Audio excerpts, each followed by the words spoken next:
I'm Edward October.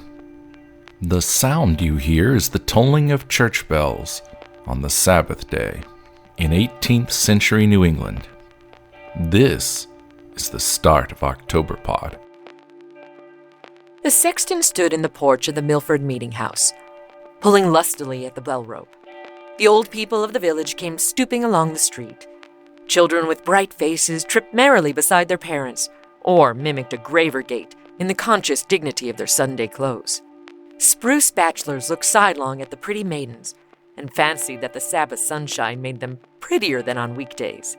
When the throng had mostly streamed into the porch, the sexton began to toll the bell, keeping his eye on the Reverend Mr. Hooper's door. The first glimpse of the clergyman's figure was a signal for the bell to cease its summons. "But what has good Parson Hooper got upon his face?" cried the sexton in astonishment. All within hearing immediately turned about and beheld the semblance of Mr. Hooper, pacing slowly his meditative way towards the meeting house. With one accord they started, expressing more wonder than if some strange minister were coming to dust the cushions of Mr. Hooper's pulpit. "Are you sure it is our parson?" inquired Goodman Gray. "Of a certainty it is good Mr. Hooper," replied the sexton. "He was to have exchanged pulpits with Parson Shute of Westerbury, but Parson Shute sent to excuse himself yesterday, being to preach a funeral sermon."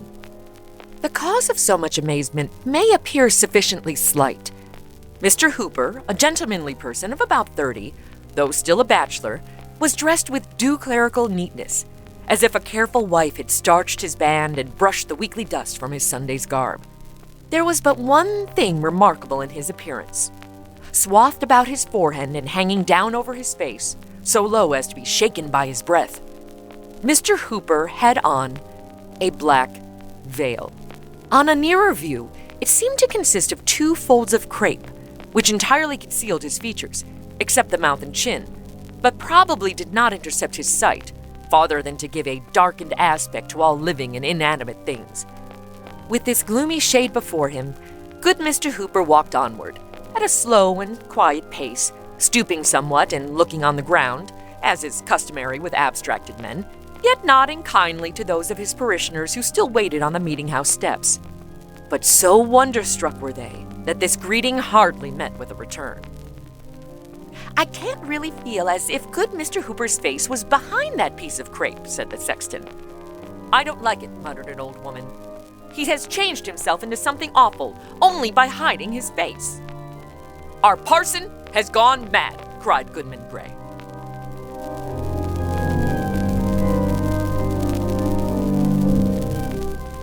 The Minister's Black Veil, a parable by Nathaniel Hawthorne, narrated by Chrisi Talyn Sage, creator-star of Madison on the Air, with Edward October as the Reverend Mr. Hooper.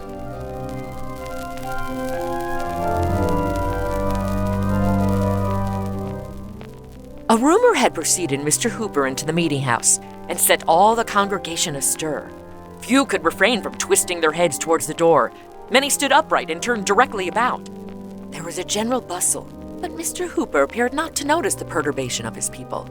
He entered with an almost noiseless step, bent his head mildly to the pews on the side, and bowed as he passed his oldest parishioner. The mysterious emblem, that black veil, was never once withdrawn. It shook with Mr. Hooper's measured breath as he gave out the psalm. It threw its obscurity between him and the holy page as he read the scriptures, and while he prayed, the veil lay heavily on his uplifted countenance. Did he seek to hide his face from the dreaded being whom he was addressing? Such was the effect of this simple piece of crepe that more than one woman of delicate nerves was forced to leave the meeting house. Yet perhaps the pale-faced congregation was almost as fearful a sight to the minister as his black veil was to them. Mr. Hooper had the reputation of a good preacher, but not an energetic one. The sermon which he now delivered was marked by the same characteristics of style and manner as the general series of his pulpit oratory.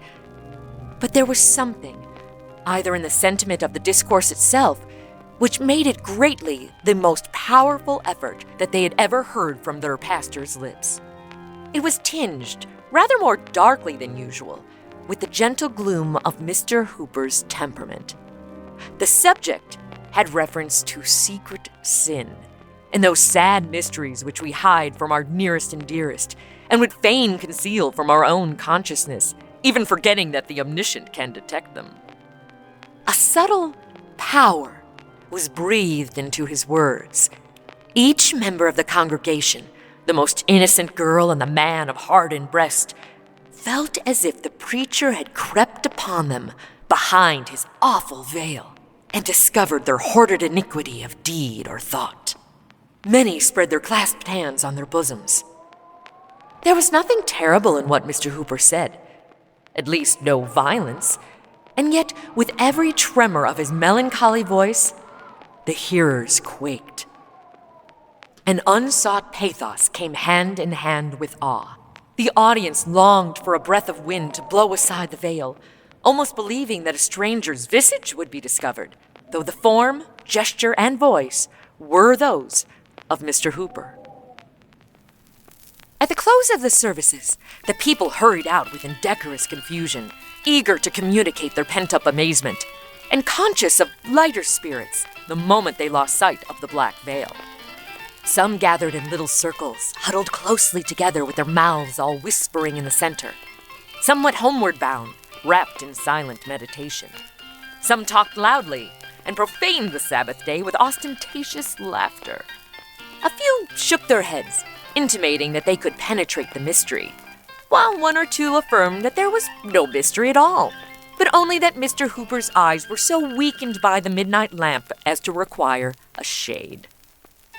After a brief interval, forth came good Mr. Hooper also, in the rear of his flock. Turning his veiled face from one group to another, he paid due reverence to the hoary heads, saluted the middle-aged with kind dignity as their friend and spiritual guide, greeted the young with mingled authority and love, and laid his hands on the little children's heads to bless them. Such was always the custom on the Sabbath day. Strange and bewildered looks repaid him for his courtesy. None, as on former occasions, aspired to the honor of walking by their pastor's side. Old Squire Sanders, doubtless by an accidental lapse of memory, neglected to invite Mr. Hooper to his table, where the good clergyman had been wont to bless the food almost every Sunday since his settlement. He returned, therefore, to the parsonage, and, at the moment of closing the door, was observed to look back upon the people, all of whom had their eyes fixed upon the minister.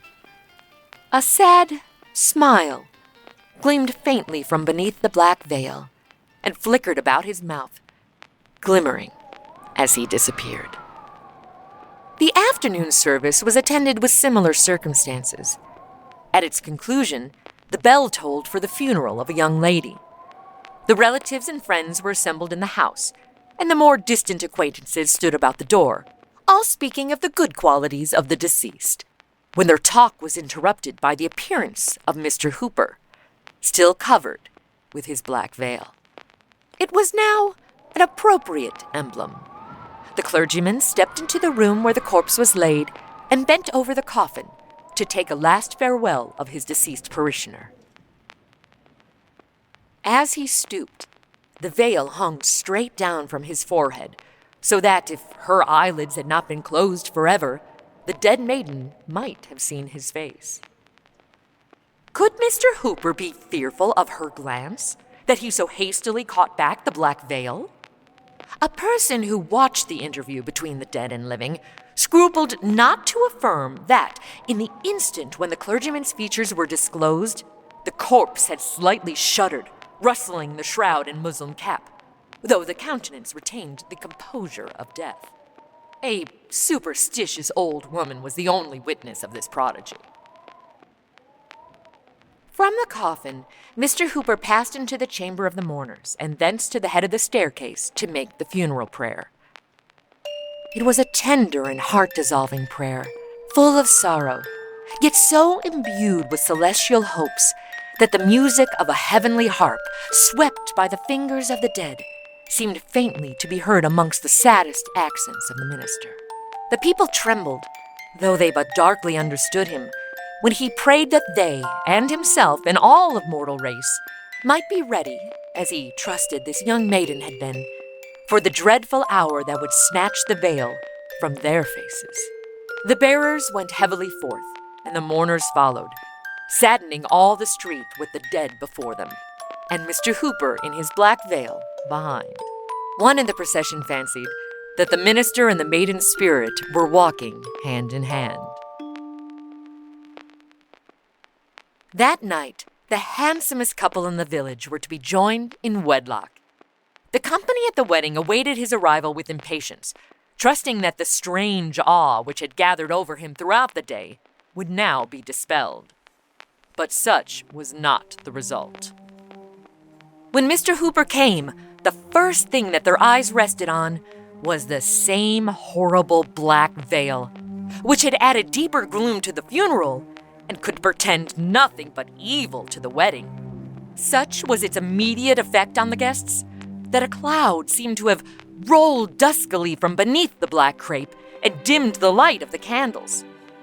The bridal pair stood up before the minister, but the bride's cold fingers quivered in the tremulous hand of the bridegroom, and her death-like paleness caused a whisper that the maiden who had been buried a few hours before was come from her grave to be married. After performing the ceremony, Mr. Hooper raised a glass of wine to his lips, wishing happiness to the new married couple in a strain of mild pleasantry that ought to have brightened the features of the guests, like a cheerful gleam from the hearth. At that instant, catching a glimpse of his figure in the looking-glass, the black veil involved his own spirit in the horror with which it overwhelmed all others. His frame shuddered, his lips grew white. He spilt the untasted wine upon the carpet and rushed forth into the darkness. For the earth, too, had on her black veil. The next day, the whole village of Milford talked of nothing else than Parson Hooper's black veil. That, and the mystery concealed behind it, supplied a topic for discussion between acquaintances meeting in the street and good women gossiping at their open windows. It was remarkable that, of all the busybodies and impertinent people in the parish, not one ventured to put the plain question to Mr. Hooper, wherefore he did this thing. But there was one person in the village, a young woman named Elizabeth, unappalled by the awe with which the black veil had impressed all beside herself. She, with the calm energy of her character, determined to chase away the strange cloud that appeared to be settling round Mr. Hooper, every moment more darkly than before. "Come, good sir," she said to him one evening. "Let the sun shine from behind the cloud. First lay aside your black veil, and tell me why you put it on." There is an hour to come when all of us shall cast aside our veils. Take it not amiss, beloved friend, if I wear this piece of crape till then. "What grievous affliction hath befallen you?" she earnestly inquired, "that sorrow should thus darken your eyes forever?" If I hide my face for sorrow, there is cause enough, and if I cover it for secret sin, what mortal might not do the same? And with this gentle but unconquerable obstinacy did he resist all her entreaties. At length Elizabeth sat silent, but in an instant, as it were, a new feeling took the place of sorrow. Her eyes were fixed insensibly on the black veil when, like a sudden twilight in the air, its terrors fell around her. She arose and stood trembling before him. And do you feel it then, at last?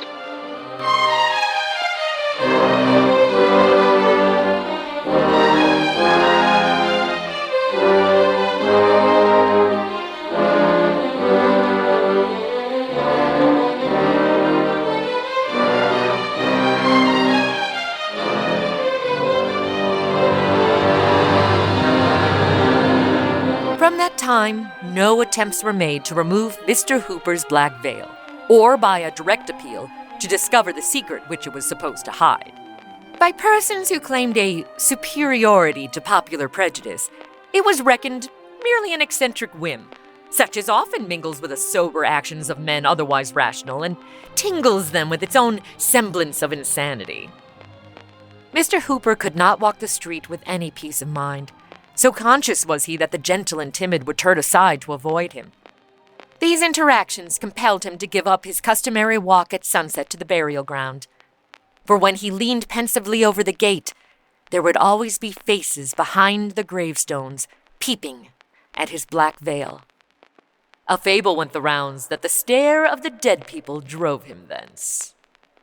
It grieved him to the very depth of his kind heart to observe how children fled from his approach, breaking up their merriest sports, while his melancholy figure was yet afar off. Their instinctive dread caused him to feel, more strongly than aught else, that a preternatural horror was interwoven with the threads of the black crape. In truth, he never willingly passed before a mirror, nor stooped to drink at a still fountain, lest he should be affrighted by his own reflection. This was what gave plausibility to the whispers, that Mr. Hooper's conscience tortured him for some great crime, too horrible to be entirely concealed, or otherwise than so obscurely intimated. It was said that ghost and fiend consorted with him there. Even the lawless wind, it was believed, respected his dreadful secret, and never blew aside the veil. Among all its bad influences, the black veil had the one desirable effect of making its wearer a very efficient clergyman. Dying sinners cried aloud for Mr. Hooper and would not yield their breath till he appeared, though ever, as he stooped to whisper consolation, they shuddered at the veiled face so near their own. Such were the terrors of the black veil, even when death had bared his visage. Strangers came long distances to attend service at his church, with the mere idle purpose of gazing at his figure, because it was forbidden them to behold his face. But many were made to quake ere they departed. As years wore on, shedding their snows above the sable veil, he acquired a name throughout the New England churches, and they called him Father Hooper. Nearly all his parishioners, who were of mature age when he was settled, had been borne away by many a funeral. He had one congregation in the church and a more crowded one in the churchyard. And having wrought so late into the evening and done his work so well, it was now good Father Hooper's turn to rest. Several persons were visible by the shaded candlelight in the death chamber of the old clergyman. Natural connections he had none, but there was the decorously grave, though unmoved physician, seeking only to mitigate the last pangs of the patient whom he could not save. There were the deacons and other eminently pious members of his church. There was the Reverend Mr. Clark from Westerbury. And there was the nurse, whose calm affection had endured thus long, in secrecy, in solitude, amid the chill of age. This nurse was none other but Elizabeth. And there lay the head of good Father Hooper upon the death pillow, with the black veil still swathed about his brow and reaching down over his face, so that each difficult gasp of his faint breath caused it to stir. All through his life that piece of crape had hung between him and the world. It had separated him from cheerful brotherhood and woman's love, and kept him in the saddest of all prisons, his own heart. And still it lay upon his face, as if to deepen the gloom of his darksome chamber and shade him from the sunshine of eternity. For some time previous, his mind had been confused, wavering doubtfully between the past and the present. There had been feverish turns which wore away what little strength he had, but in his most convulsive struggles, he still showed an awful solicitude lest the black veil should slip aside. At length, the death-stricken old man lay quietly, with an imperceptible pulse and breath that grew fainter and fainter. The minister of Westbury approached the bedside, who asked Hooper if he would lift the veil at the moment of his passing. Father Hooper at first replied merely by a feeble motion of his head, then exerted himself to speak. Yea, my soul hath a patient weariness, until that veil be lifted. The Reverend Mr. Clark bent forward to reveal the mystery of so many years. But, exerting a sudden energy that made all the beholders stand aghast, Father Hooper snatched up both his hands from beneath the bedclothes and pressed them strongly on the black veil, resolute to struggle if the minister of Westbury would contend with the dying man. Never. Never. On earth, never. Father Hooper's breath heaved. It rattled in his throat. But, with a mighty effort, grasping forward with his hands, he caught hold of life and held it back till he could speak. He even raised himself in bed, and there he sat, shivering with the arms of death around him, while the black veil hung down, awful at that last moment, in the gathered terrors of a lifetime.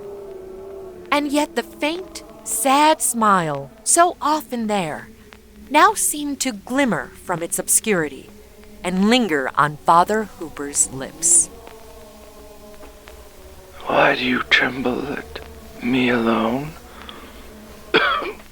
Tremble also at each other.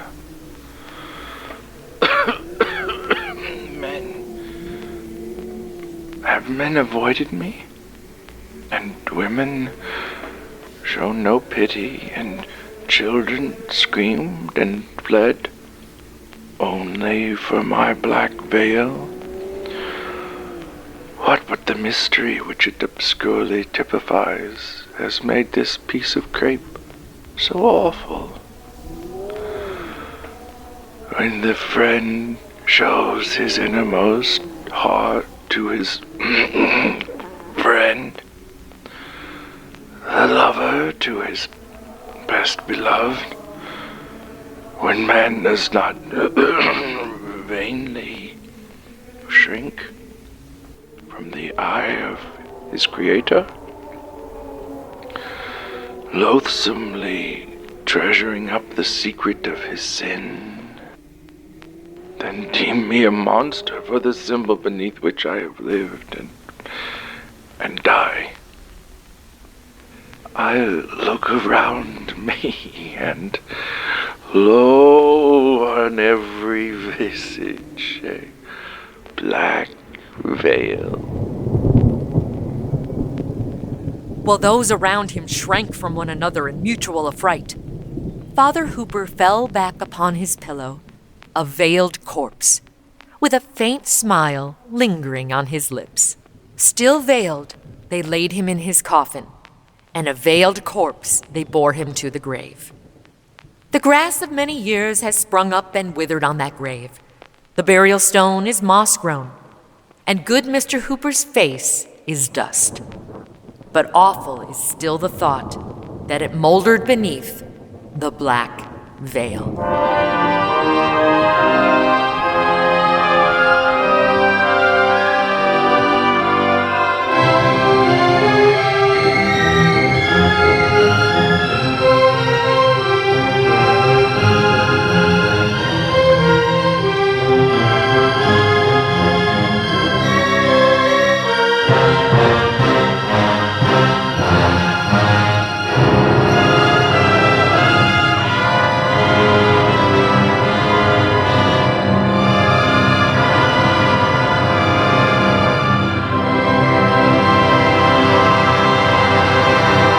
Monsters do have their place. In the zoo, in your nightmares, in the deep, in your favorite horror movies, but not on your phone during an ad break. Politically motivated interests are seeking to influence you through the ads placed on this podcast. Hi, I'm your host, Edward October, reminding you that we have very limited control over the ads you hear on Octoberpod. Please remember that only the ads and promos I read with my own voice carry the endorsement of Edward October and Octoberpod. Furthermore, I and the makers of Octoberpod repudiate any entity advertised which seeks to promote hatred, anti-American or anti-democratic sentiments, or the spread of misinformation. Now, with that in mind, Octoberpod will return after this brief ad break.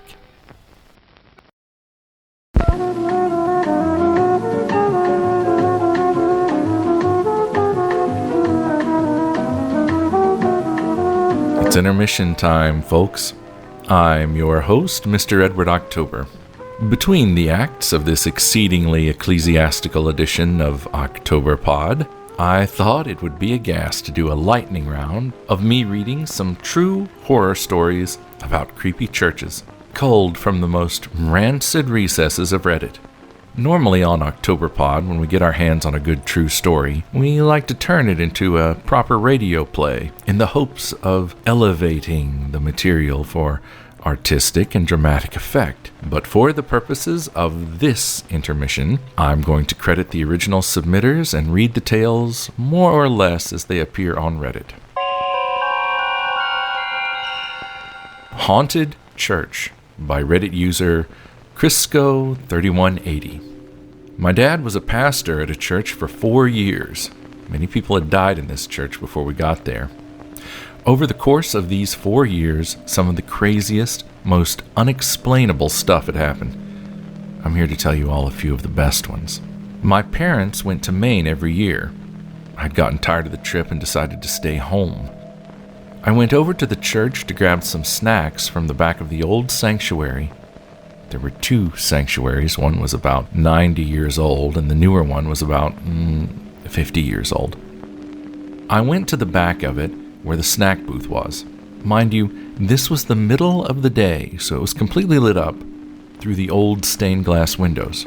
I bent down to grab some drinks from the mini fridge under the counter, and when I got back up and turned to walk out the door, I saw this figure standing in the doorway. No eyes, no mouth, no nose, no ears. Just a bald head wearing a long, dark robe. As soon as I saw it, I vanished like that. Safe to say, I ran out of there as fast as humanly possible.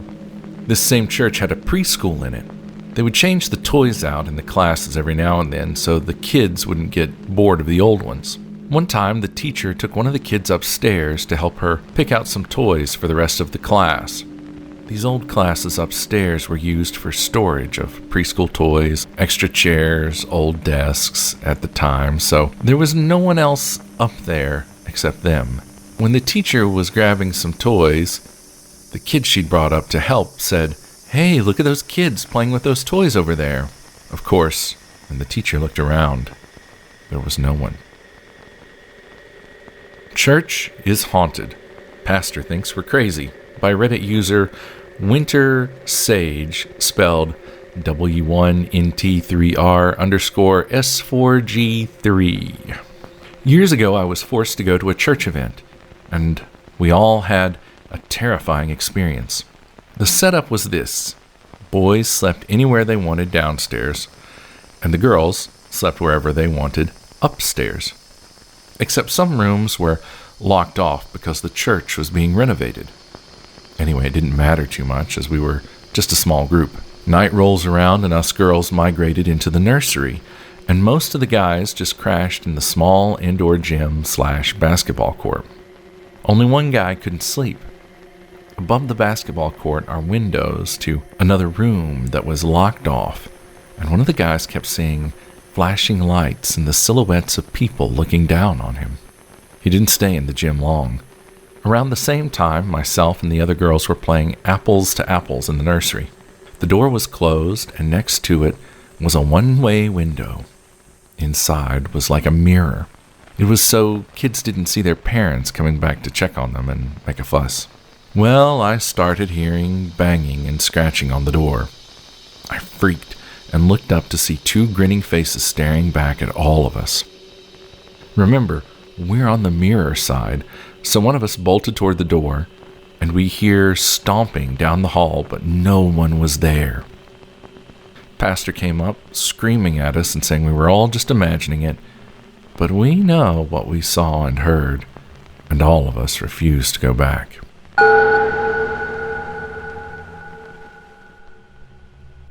Janitor at Haunted Church.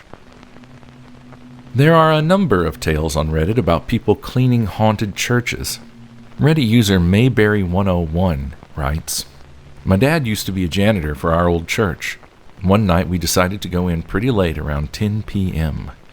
Mind you, the church was enormous. Long story short, we had just finished cleaning all the downstairs bathrooms when all of a sudden the gym doors opened super loudly. We freaked out so bad because no one, other than the pastor, had access to the church. We had to deactivate the alarm to get in, and we would reactivate it once inside just to be safe. We finished up the last few things we had to do and left super fast. The next morning, we told one of our family friends, who would sometimes do us the favor of going in to clean whenever we couldn't make it, and he told us he experienced that very same thing, alongside lots of other creepy stuff. He never told us because he feared that we wouldn't believe him. It was truly scary." Reddit user Agent Skidmarks replied to this story saying, "My mom used to work for a custodial company that cleaned churches. They're all haunted. Well, most of them at least. Within the first month or so, she had an experience and she called up her boss to tell her what happened. Her boss just said, 'I was wondering how long it would take you to experience something.' Then Reddit user Mrs_Mop replied to this reply saying, 'I can second this. My mom runs a cleaning company. The church she cleans was haunted as well. The girls' toilets had the most activity. I'd always say hello whenever I walked in, when I was alone. Someone even spoke to my dad from the girls' toilets, and my poor dad, who had no idea there was no one in there, was chatting back until my mom asked who he was talking to, and she explained nobody else was in the building.' I Saw Something in My Church as a Kid" by Reddit user RinkyDink3. When I was around the age of 6, my mom started to clean our church every week to help out. During this time, we were renting a farmhouse, where me and my 2 older brothers experienced quite a few paranormal events. But my parents never gave it the light of day due to them being very Christian and very conservative. One day my mom was cleaning the church, and my brothers and I tagged along since my dad was working. While Mom cleaned, we decided to play hide and seek, since the church was empty. Eventually, I was the seeker looking for my brother, and I remember walking down a long hallway. Since the church was closed and my mom was just cleaning the room where the sermons were held, all the other lights were off except for emergency lights. When I was walking in the very dim hall, for some reason I felt the need to look up, and from that moment I can't get the image of what I saw out of my head. There was an all-black figure around the size of a 6 or 7-year-old. The figure was crawling on the ceiling. So I was looking at its back, only it had noticed me. So it had twisted its head all the way round to see me. The face was blurry because it was dark, but I could make out an almost cartoonish smile staring at me, and I remember its eyes being not human-like at all. The weird thing about this is, despite how creepy I remember the figure being, my 6-year-old self was not scared at all. I remember thinking to myself, how did my brother get up there? Then I felt the need to leave the hallway. When I saw its face, I didn't feel my stomach drop, nor did I feel scared or threatened. It just felt like whatever I saw wanted me to just move along. To this day, I don't have any idea what it was. My brothers called me crazy and said there can't be any demons in a church since it's protected by God, and my parents agreed. The older I get, the more I wonder if it was just a dream that made itself a memory. I don't really remember any other times we played hide and seek, but this one really sticks out. Here's one about a haunted Bible college from a deleted Reddit user. I went to a private Christian university. It used to be an old mall complex in the 70s. And if I remember right, there'd been at least a couple deaths prior to it becoming a university. The dorms were an old hotel. There'd be unexplained faces appearing in photos, doors slamming, beds shaking, voices. There were 2 specific dorm rooms where, if you slept in them, you might wake up with scratches all over your body. Somehow, I became the one that people would come to whenever they had one of these weird experiences. I guess I didn't try to gaslight them into thinking they'd imagined it, like the administration did. Everyone had a huge sense that there was darkness hanging over the administration for years. Then, lo and behold, the university president was outed for doing some real shady shit. A couple years later, he left. And if you visit the campus now, it feels like a completely different place. Lakeside Baptism by Reddit user Queen Note Spelling. This didn't happen directly to us, but it was a story we were told at an evening devotional service. The guy telling it swears it happened, but I'm not interested in if it happened or not, just that they thought it was appropriate as an example. The guy telling it swears it happened. This is how I remember it going. Pastor was leading baptism/worship services down at the lake. A young woman was standing in the lake ready to be baptized. The pastor asks her if she wants to be close to God. She says yes. Then he asks her, how much does she want to be close to God? And she's not sure how to answer. And then he asks if she's ready to get baptized. So she says yes. And the pastor dunks her into the water and puts his hands on her head.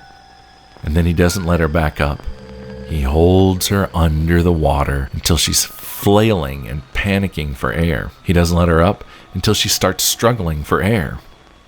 And the moral is, if you want Jesus as much as you wanted air just now, you're on the right path.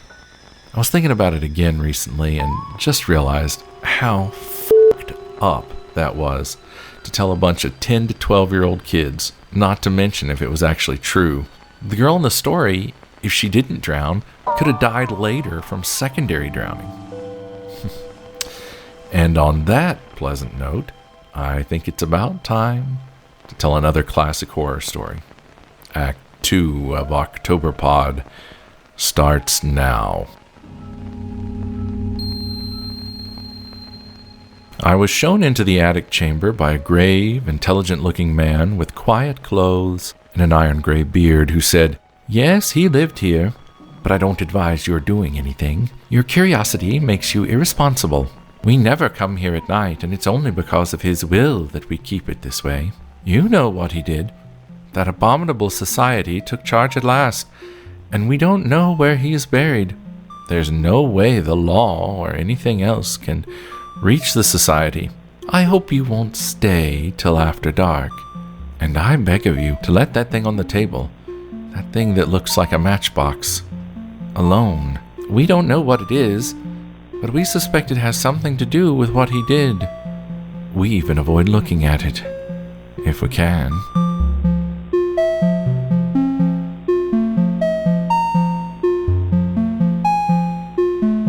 The Evil Clergyman, written by H.P. Lovecraft, narrated by Edward October.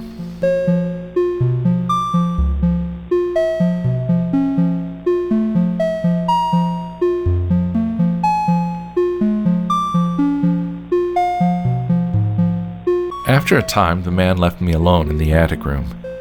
It was very dingy and dusty, and only primitively furnished, but it had a neatness which showed it was not a slum denizen's quarters. There were shelves full of theological and classical books, and another bookcase containing treatises on magic.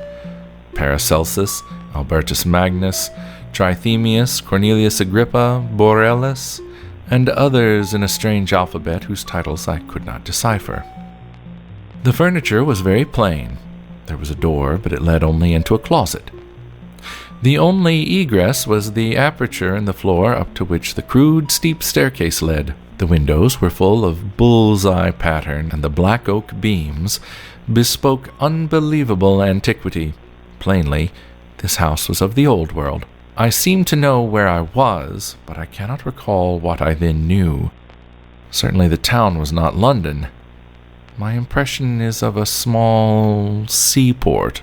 The object on the table fascinated me intensely. I seemed to know what to do with it, for I drew a pocket-sized electric light, or what looked like one, out of my pocket and nervously tested its flashes. The light was not white but violet, and seemed less like true light than like some radioactive bombardment. I recall that I did not regard it as a common flashlight. Indeed, I had a common flashlight in the other pocket. It was getting dark, and the ancient roofs and chimney pots outside looked very queer through the bull's-eye window panes. Finally, I summoned up courage and propped the small object up on the table against a book, then turned the rays of the peculiar violet light upon it. The light seemed now to be more like a rain of hail or small violet particles than like a continuous beam. As the particles struck the glassy surface at the center of the strange device, they seemed to produce a crackling noise like the sputtering of a vacuum tube through which sparks are passed. The dark, glassy surface displayed a pinkish glow, and a vague white shape seemed to be taking form at its center. Then I noticed that I was not alone in the room, and put the ray projector back in my pocket. But the newcomer did not speak, nor did I hear any sound whatever during all the immediate following events. Everything was shadowy pantomime, as if at a vast distance through some intervening haze, although on the other hand the newcomer and all subsequent comers loomed large and close, as if both near and distant, according to some abnormal geometry. The newcomer was a thin, dark man of medium height, attired in the clerical garb of the Anglican Church. He was apparently about 30 years old, with a sallow, olive complexion and fairly good features, but an abnormally high forehead. His black hair was well cut and neatly brushed, and he was clean-shaven, though blue-chinned with a heavy growth of beard. He wore rimless spectacles. His build and lower facial features were like other clergymen I had seen, but he had a vastly higher forehead and was darker and more intelligent-looking, also more subtly and concealedly evil-looking. At the present moment, having just lighted my faint oil lamp, he looked nervous, and before I knew it, he was casting all his magical books into a fireplace on the window side of the room, where the wall slanted sharply, which I had not noticed before. The flames devoured the volumes greedily, leaping up in strange colors and emitting indescribably hideous odors as the strangely hieroglyphed leaves and wormy bindings succumbed to the devastating element. All at once I saw there were others in the room, grave-looking men in clerical costume, one of whom wore the bands and knee breeches of a bishop. Though I could hear nothing, I could see that they were bringing a decision of vast import to the first comer. They seemed to hate and fear him at the same time, and he seemed to return these sentiments. His face set itself into a grim expression, but I could see his right hand shaking as he tried to grip the back of a chair. The bishop pointed to the empty case and to the fireplace, where the flames had died down amidst a charred, non-committal mass, and seemed filled with a peculiar loathing. The first comer then gave a wry smile and reached out with his left hand toward the small object on the table. Everyone then seemed frightened. The procession of clerics began filing down the steep stairs through the trapdoor in the floor, turning and making menacing gestures as they left. The bishop was last to go. The first comer now went to a cupboard on the inner side of the room and extracted a coil of rope.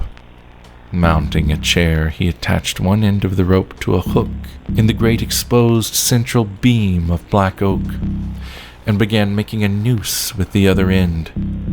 Realizing he was about to hang himself, I started forward to dissuade or save him. He saw me and ceased his preparations, looking at me with a kind of triumph which puzzled and disturbed me. He slowly stepped down from the chair and began gliding toward me with a positively wolfish grin on his dark, thin-lipped face. I felt somehow in deadly peril, and drew out the peculiar ray projector as a weapon of defense. Why I thought it could help me I do not know. I turned it on full in his face and saw the sallow features glow first with violet and then with pinkish light. His expression of wolfish exultation began to be crowded aside by a look of profound fear, which did not, however, wholly displace the exultation. He stopped in his tracks, then, flailing his arms wildly in the air, began to stagger backwards. I saw he was edging toward the open stairwell in the floor and tried to shout a warning, but he did not hear me. In another instant, he had lurched backward through the opening and was lost to view. I found difficulty in moving toward the stairwell, but when I did get there, I found no crushing body on the floor below. Instead, there was a clatter of people coming up with lanterns, for the spell of phantasmal silence had broken, and I once more heard sounds and saw figures as normally tri-dimensional. Something had evidently drawn a crowd to this place. Had there been a noise I had not heard? Presently, the two people, simple villagers apparently, farthest in the lead saw me, and stood paralyzed. One of them shrieked loudly and reverberantly, and muttered something unintelligible.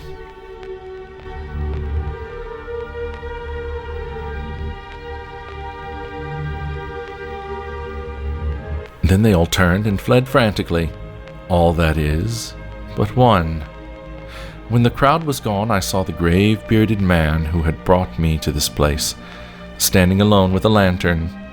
He was gazing at me gaspingly and fascinatedly, but did not seem afraid. Then he began to ascend the stairs and joined me in the attic. He spoke. "So you didn't let it alone. I'm sorry. I know what has happened. It happened once before, but the man got frightened and shot himself. You ought not to have made him come back. You know what he wants, but you mustn't get frightened like the other man he got. Something very strange and terrible has happened to you, but it didn't get far enough to hurt your mind and personality. If you'll keep cool, and accept the need for making certain radical readjustments in your life, you can keep right on enjoying the world and the fruits of your scholarship. But you can't live here, and I don't think you'll wish to go back to London. I'd advise America. You mustn't try anything more with that thing. Nothing can be put back now. It would only make matters worse to do or summon anything. You're not as badly off as you might be, but you must get out of here at once and stay away. You'd better thank heaven it didn't go further. I'm going to prepare you as bluntly as I can. There's been a certain change in your personal appearance. He always causes that. But in a new country, you can get used to it. There's a mirror up at the other end of the room, and I'm going to take you to it. You'll get a shock, though you will see nothing repulsive. I was now shaking with a deadly fear, and the bearded man almost had to hold me up as he walked me across the room to the mirror. This is what I saw in the glass. A thin, dark man of medium stature attired in the clerical garb of the Anglican Church, apparently about 30, and with rimless spectacles glistening beneath a sallow, olive forehead of abnormal height. It was the silent first-comer who had burned his books. For all the rest of my life, in outward form, I was to be that man.